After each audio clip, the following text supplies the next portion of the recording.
당할 때에 주께 기도드려라. 예수의 이름은 세상의 소망이요. 예수의 이름은 천국의 기쁨일세. 존귀하신 주의 이름 우리 기쁨되도다. 주의 품에 안길 때에 기뻐 찬송 부르리. 예수의 이름은 세상의 소망이요. 예수의 이름은 천국의 기쁨일세.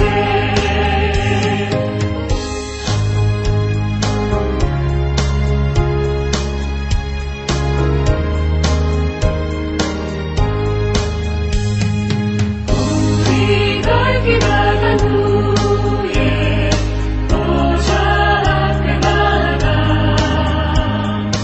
왕의 왕께 경배하며 멸류관을 드리리. 예수의 이름은 세상의 소망이요. 예수의 이름은 천국의 기쁨일세. 할렐루야. 오늘 우리에게 주시는 하나님의 말씀은 여호수아 6장 1절에서 15절의 말씀으로 믿음의 행진이라는 제목으로 우리 함께 은혜 나누겠습니다. 우리 먼저 본문 말씀 보겠습니다. 이스라엘 자손들로 말미암아 여리고는 굳게 닫혔고 출입하는 자가 없더라. 여호와께서 여호수아에게 이르시되 보라, 내가 여리고와 그 왕과 용사들을 내 손에 넘겨주었으니 너희 모든 군사는 그 성을 둘러 성 주위를 매번 한 바퀴씩 돌되 엿새 동안을 그리하라.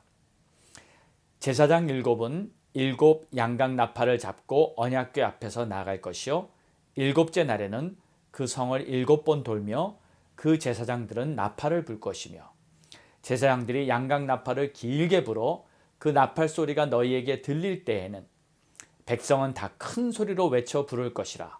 그리하면 그 성벽이 무너져 내리리니 백성은 자기 앞으로 올라갈지니라 하시매 눈의 아들 여호수아가 제사장들을 불러 그들에게 이르되 너희는 언약궤를 메고 제사장 일곱은 양각 나팔 일곱을 잡고 여호와의 궤 앞에서 나아가라 하고 또 백성에게 이르되 나아가서 그 성을 돌되 무장한 자들이 여호와의 궤 앞에 나아갈지니라 하니라.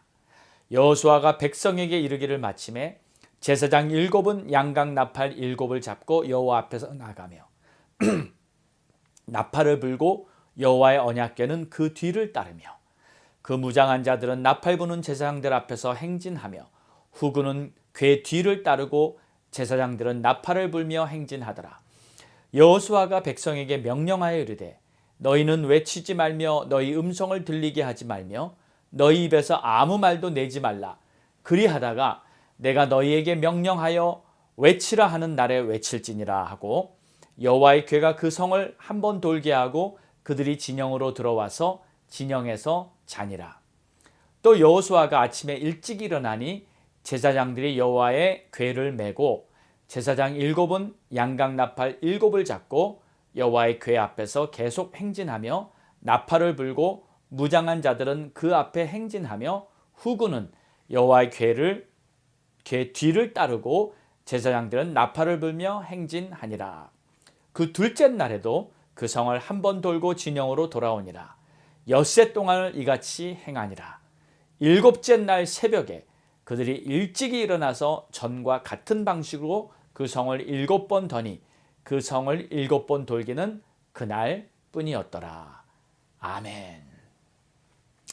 할렐루야. 오늘도 하나님 하나님께서 우리에게 주신 귀한 말씀을 통해서 우리 모두에게 다시 한번 믿음과 또 하나님이 주시는 충만한 은혜가 우리 모두에게 풍성하게 임하게 되기를 간절히 소망합니다. 지난주 말씀에는 승리를 위한 준비에 대해서 말씀을 나눴습니다. 하나님께서는 이스라엘 백성들이 승리자가 되게 해주려고 철저한 준비를 시켜주었습니다. 할례를 통해서 하나님의 백성이라는 정체성을 확실히 갖게 해주셨고, 또 유월절을 지킴으로 말미암아 애굽에 내렸던 그 하나님의 심판에서 어린 양의 피로 구원을 받았다는 하나님의 은혜를 기억하게 했습니다. 그리고 가나안 땅의 소산을 먹게 함으로 이제부터는 스스로 성장하는 그러한 백성들로 준비를 시켜주셨습니다. 그리고 여호수아가 여리고로 가는 길에서 여호와의 군대 장관 만나게 되었죠. 그리고 그가 온 것은 바로 이 전쟁이 이스라엘의 전쟁이 아니라 하나님의 전쟁이라는 것을 분명히 알게 해준 것입니다. 현실로 보기에는 분명 이스라엘의 전쟁이지만 실상은 하나님의 전쟁이라는 것을 알게 해준 것이죠. 그리고서 한 가지 중요한 영적인 원리를 깨달았습니다. 하나님이 내 편이 되시는 것이 아니라 내가 하나님의 편이 되는 것입니다. 이제 오늘은 이 승리의 행진을 어떻게 하게 되는 것인지 내용을 보면서 함께 은혜를 나누겠습니다. 우선 먼저 결론부터 말하자면 승리의 비결은 사실 간단합니다. 지휘권을 하나님께 드리면 되는 겁니다. 하나님의 편에 선다는 것은 그분께 지휘권을 맡겨드리는 것입니다. 사랑하는 여러분, 우리들 인생에 언제 불행이 생기는지 아십니까? 사실 자신이 감당할 수 없는 짐을 지고 모든 책임을 스스로 지려고 하기 때문에 우리 인생은 때때로 불행해지는 것입니다. 그래서 우리 주님께서는 모든 짐을 내게 맡기라 하고 말씀하셨죠. 그리고 내가 너희를 편히 쉬게 하리라. 우리에게는 죄의 짐이라는 것이 있습니다. 사람들은 자신의 힘으로는 결코 해결하지 못하는 죄가 있다는 것을 인정해야 합니다. 그래서 주님께 우리 죄의 짐을 맡겨드려야 합니다. 그럴 때 우리 주님께서는 우리를 긍휼히 보시고 내가 스스로 이겨낼 수 없는 죄의 문제들을 우리 주님께서 다 해결해 주시도록 도와주시는 것입니다. 또 우리에게는 미래에 대한 짐이 있습니다. 미래를 위해 계획하고 또 미래를 위해서 염려하는 그러한 짐들이 있어요. 많은 사람들이 두려워하는 것이 있다면 그것은 바로 미래에 대한 걱정입니다. 앞으로 어떻게 될 것인가에 대해 염려하고요. 또 앞으로 일어날 문제에 대해서 많은 걱정을 하죠. 부모는 자녀들에 대한 짐이 있습니다. 자녀들의 미래에 대해서 걱정하고요. 또 가장이라면 가족 전체를 책임져야 하니까 그 부분에 대해 짐이 있죠. 또 우리 자녀들도 마찬가지입니다. 자녀들도 앞으로 대학 진학이나 또 취업 문제, 또 배우자를 만나 결혼하는 그런 부분에 있어서 짐이 있는 것이죠. 그러나 여러분, 이런 모든 미래를 계획하는 짐들도 다 하나님께 맡기시기 바랍니다. 그러면 우리 하나님께서 우리를 가장 좋은 길로 인도해 주실 줄 믿습니다. 자, 이제 여호수아는 앞으로 있을 전쟁에 대한 짐이 있는데 이제부터 그 모든 지휘권을 주님께 맡겨드림으로 말미암아 모든 짐에서 자유함을 얻게 되는 것이죠. 자, 그렇다면 이제 지휘권을 하나님께 맡겨드리면 어떠한 축복이 있을까요? 첫 번째, 앞으로 일어날 일에 대한 결과를 미리 알려주십니다.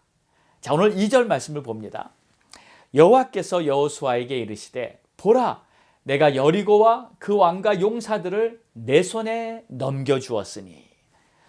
자, 여기서 내 손에 넘겨주었다는 뜻은 내 손에 쥐어줬다.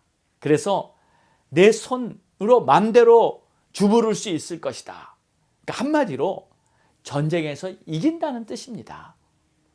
그리고 이 문장은 완료형이에요. 하나님이 이미 다 넘겨주었다.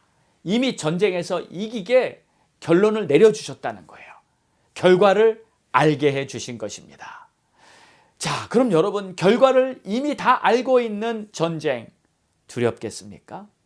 전혀 두렵지 않죠. 내가 결과만 미리 알고 있다면 우리는 항상 담대할 수 있습니다. 제가요, 오래전에 이런 경험을 했습니다. 요즘도 이제 12월 달에 카타르 월드컵을 이제 시작하게 되는데, 여러분, 우리 한국 이 월드컵이 4광 신화를 만들어냈던 2002년도 월드컵 기억하시죠? 그때 제가 본 경기가 아직도 기억에 생생합니다. 그때 한국과 이태리와의 경기였습니다. 제가 그때 TV로 경기 중계를 보고 있었는데, 사실 이 경기의 흐름이나 또 전반적인 실력의 면을 봤을 때는 한국이 이태리보다 분명 한 수 아래였습니다. 그리고 한국이 먼저 골을 먹었어요. 그리고 경기 흐름을 보니까 한국은 뭐 패스 미스도 많고요, 뭐 영시원찮아 보였습니다. 그런데 제가 그 경기를 쭉 관람하면서 전혀 하나도 제 마음이 조아리지를 않았어요. 불안하지도 않았습니다. 왜 그랬는지 아십니까? 저는 그 경기 결과를 그 전날 뉴스로 듣고 이미 알았기 때문이에요. 제가 그날 경기를 보고 있었던 경기는 이 생중계가 아니라 그 다음날 해준 재방송이었는데, 뉴스로 이미 결과를 알고 나서 경기를 보니까 한국이요, 아무리 못해도 꼭 질 것 같은 경기였음에도 전혀 불안하지가 않았어요. 결과는 한국의 승리라는 것이 이미 결정되어 있었으니까 아무리 경기를 잘 못하는 것 같이 보여도 제 마음은 걱정이 하나도 없었던 것이죠. 결과를 알면 마음이 평안한 것입니다. 여러분, 하나님께서는 우리들에게 이미 결과를 먼저 알려주십니다. 아브라함에게도 너는 민족의 아비가 될 것이다, 결과를 알려주셨어요. 요셉에게도 내 인생에는 큰 영광이 나타날 것이다, 결과를 알려주셨어요.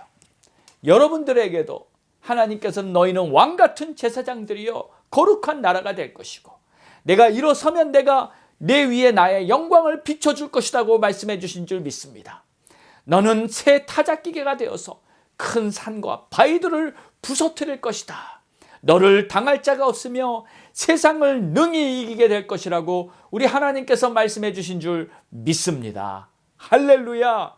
이게 우리 인생의 결과입니다. 이 결과를 내가 미리 알고 하루하루 믿음으로 살아간다면 우리의 마음은 항상 담대하고 걱정과 염려로부터 자유하게 될 줄 믿습니다. 여호수아가요, 이 1장을 쭉 보면요, 참 불안에 떨었습니다. 앞으로 가나안을 정복해야 하는 이 대숙제를 앞두고 큰 전투를 벌여야 하는데, 얼마나 이 여호수아가 떨었으면 자그마치 1장에 하나님께서 두려워하지 말라, 강하고 담대하라는 말을 4번씩이나 반복해서 말씀하셨어요. 자, 그러나 이제 여호와의 군대 장관을 만났고요, 이제 모든 지휘권을 하나님께 완전히 내어드리고 오직 하나님을 따르겠다고 다짐하고 나니까 전쟁의 결과를 미리 알게 됩니다. 승리의 확신을 얻습니다. 그리고 이제 앞으로 여리고로 나아가는 거예요. 사랑하는 여러분, 하나님께 지휘권을 내어 드리기까지가 힘들지 하나님께 나의 지휘권을 드리고 나면 얼마나 마음이 평안하고 주님이 주시는 승리에 대한 확신이 타오르는지 모릅니다. 저와 여러분 모두가 이렇게 되기를 주의 이름으로 축원합니다.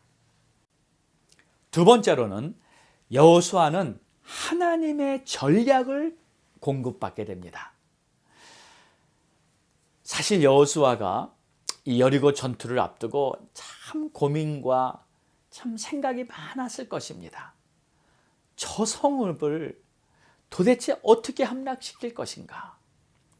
정말 생각이 많았겠죠. 지난 5장 13절에만 해도 이스라엘 백성들이 할례 예식을 하고 또 유월절을 지키면서 약 일주일 이상을 그 길갈에서 머무르고 있을 때, 그때도 여호수아는 혼자서 그 무리를 떠나서 여리고를 향해 걸으면서 많은 생각을 했죠. 고독한 그러한 리더의 고민스러운 모습이 그 장면에 보이는 듯합니다. 과연 저 성읍을 어떻게, 무슨 전략을 써야 할까? 많은 생각이 있었을 텐데, 그러나 그때 하나님의 군대 장관을 만나게 된 것은 정말 축복이 아닐 수 없죠. 그는 자신의 신을 벗고 하나님을 따를 것을 헌신하고, 이때 하나님께서는 여호수아에게 모든 전략을 알려줍니다. 자, 그 전략은 오늘 본문에 쭉 나왔던 내용입니다. 7 제사장들이 나팔을 불며 언약궤에 앞서서 행진하는 거예요. 하루에 한 바퀴씩 엿새 동안 여리고성을 돕니다.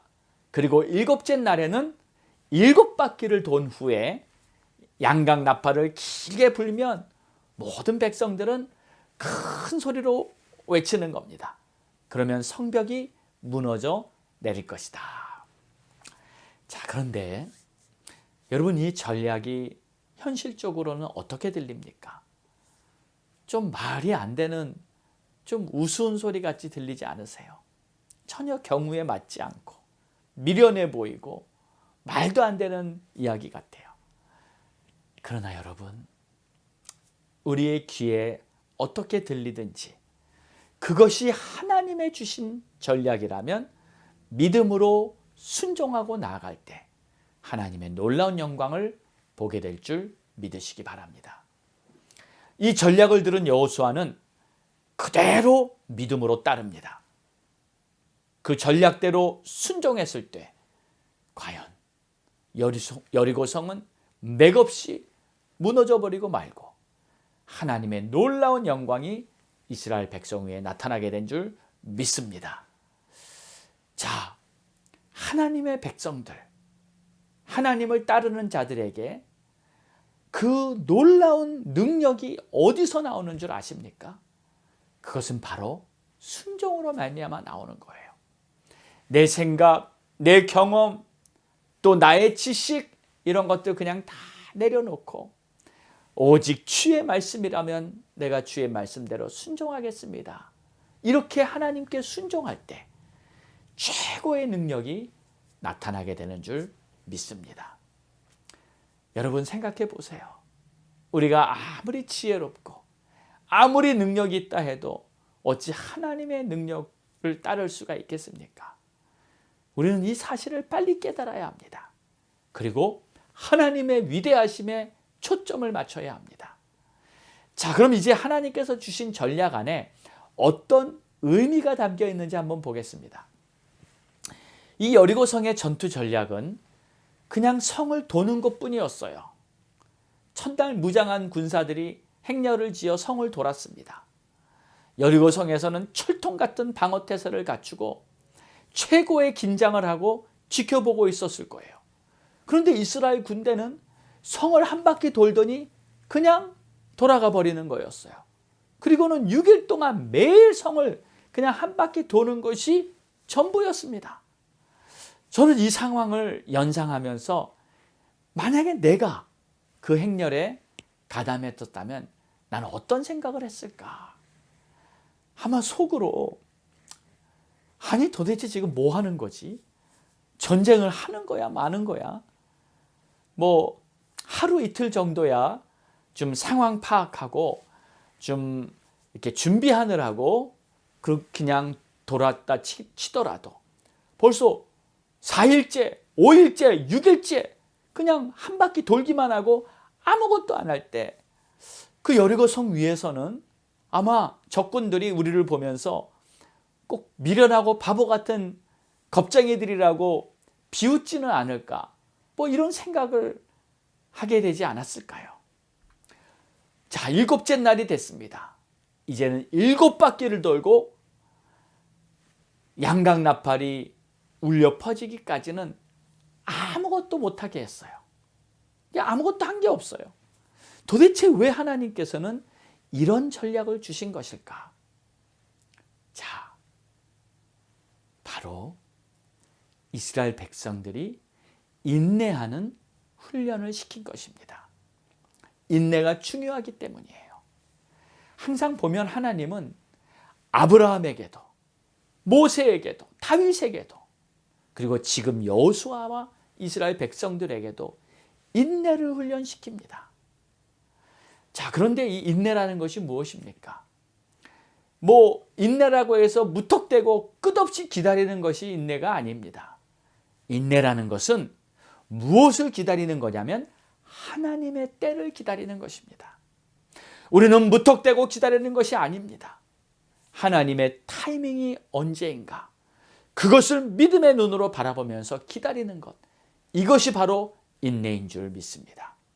자, 그럼 인내 훈련을 어떻게 하는지 한번 보겠습니다. 자, 인내 훈련은 먼저 말부터 시작합니다. 오늘 본문을 보니까 10절에 보니까 너희 입에서 아무 말도 내지 말라 이렇게 말씀하셨어요. 7일 동안 여리고성을 돌면서 단 한마디도 못하게 하신 거예요. 그냥 입을 딱 다물고 아무 말도 못하고 성 주위를 돌기만 한 겁니다. 좀 답답했을 겁니다. 그런데 왜 이렇게 말을 하지 못하게 하고 침묵 선언을 하셨을까요? 그 이유는 불평, 불만을 하지 못하게 한 것입니다. 여러분, 우리 이 입이요, 참 중요합니다. 내 입에서 어떤 말이 나오는가에 따라서 우리 인생이 달라지는 거예요. 이스라엘 백성들이 어떤 민족입니까? 광야에서 계속 불평불만했습니다. 근데 불평불만하면요, 한 가지 이 손해보는 것이 있어요. 바로 하나님의 축복이 지연이 됩니다. 한두 달이면 갈 거리를 40년이 걸려서 갑니다. 계속 지연된 거예요. 그런데 그냥 지연만 되면 그나마 괜찮은데 불평불만이 때로는 인생을 그냥 실패시키는 경우도 있습니다. 1세대들은요, 광야에서 인생을 마쳐야 했습니다. 자, 불평불만도 가만 보면요, 습관이 됩니다. 한 번 불평하고 두 번 불평하다가 그냥 불평불만이 입에 배가지고 습관이 돼버린 사람도 많이 보았어요. 그러면 안 됩니다. 내 입에서 계속 불평불만이 나오는 사람은 그 사람의 인생이 불행해집니다. 또 불평불만이 전염도 됩니다. 만약 어떤 한 사람이 불만을 가지고 계속 말하기 시작하면 그 옆에 있던 사람이 듣고 그래 맞는 것 같아 하면서 같이 동조하고요. 또 옆 사람, 그래서 결국 많은 무리들이 함께 불평불만을 하게 됩니다.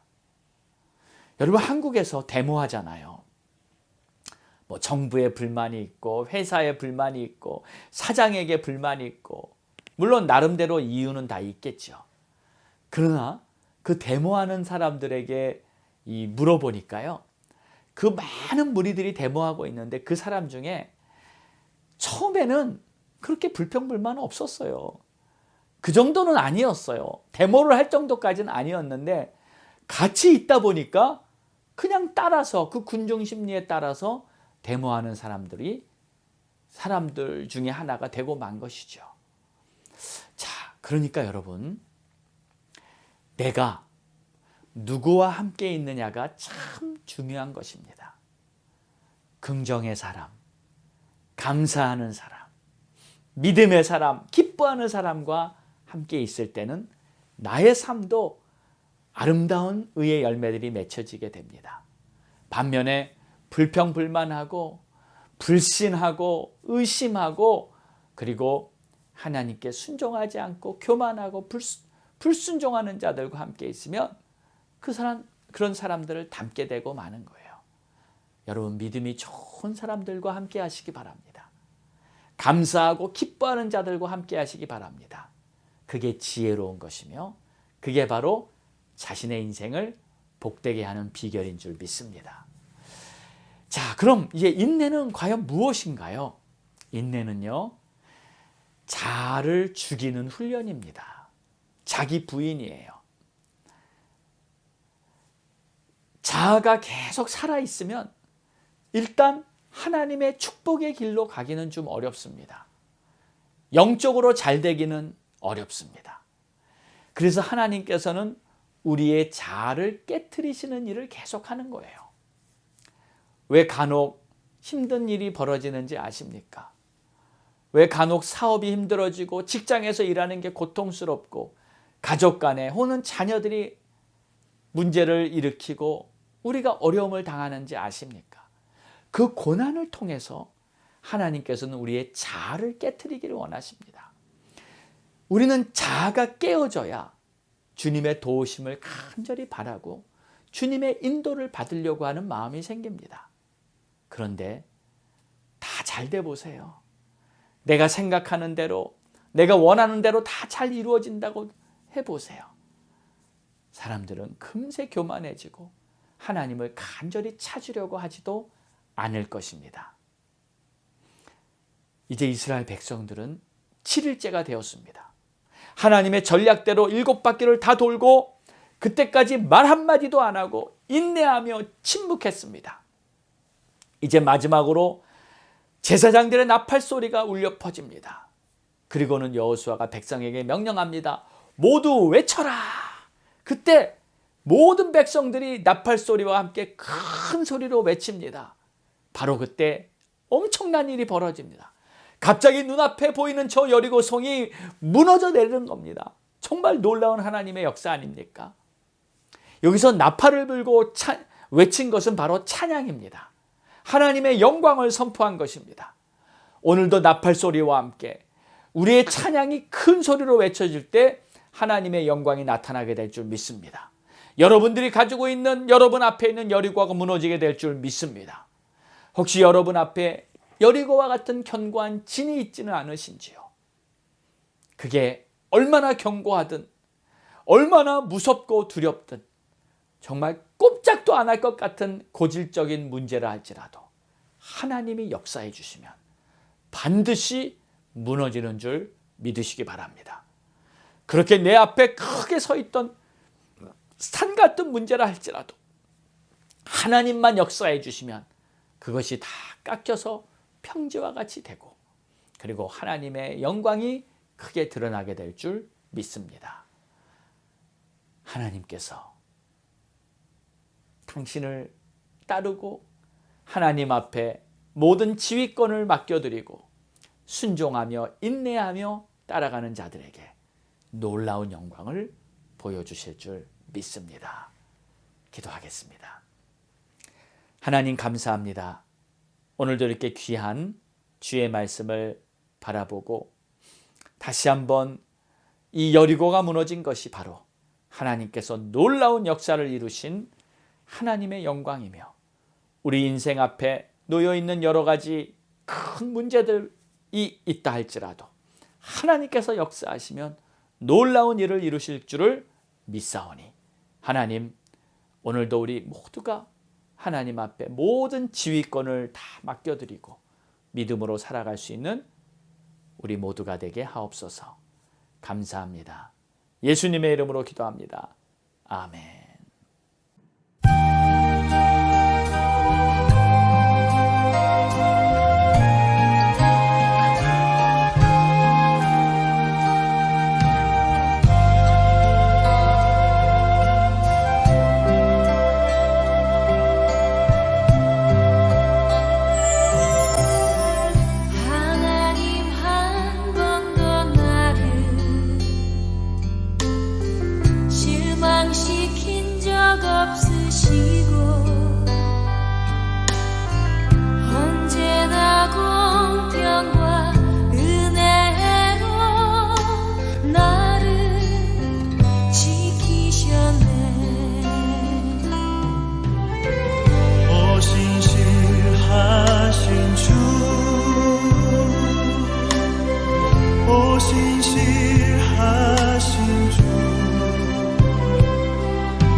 우리 함께 합심하여 기도하겠습니다. 할렐루야. 아버지 감사합니다. 오늘도 주신 말씀 마음에 꼭 붙들고 믿음으로 살아가길 원하오니 주님 역사하여 주시고 축복하시고 채워주시고 우리들의 삶에 하나님의 크신 영광이 나타나게 도와주시옵소서. 주님 앞에 모든 것을 맡기고 내가 스스로 하려고 내가 주장하려고 하지 않고 하나님께 모든 지휘권을 맡겨드리고 따라가는 그러한 겸손한 주의 자녀들 되게 하여 주시옵소서. 오 주님 감사합니다. 찬송과 영광을 주님 앞에 올려드립니다.